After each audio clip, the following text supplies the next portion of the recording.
যে আমাদের গাছের আমের ছড়টা, এটা আমার চাচাতো ভাইয়ের জন্য পারছি।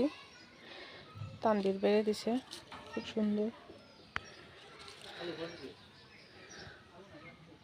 অনেক ভারী না? এখানে আম কম বোঝা যাচ্ছে, বাট এখানে প্রায় 2 কেজির মতো আম হবে। ঠিক আছে, আমি খুলেই ফেলছি ছড়টাগুলোর, এই অবস্থা আর কি।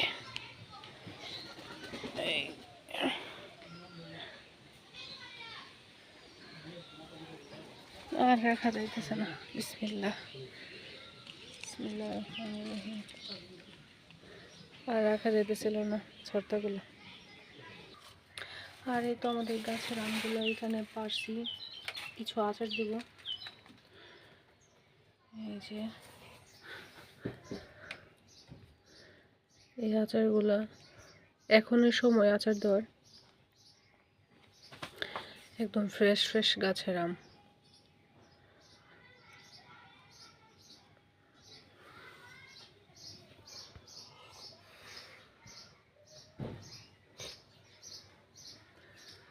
আর এই যে ছড়টাটা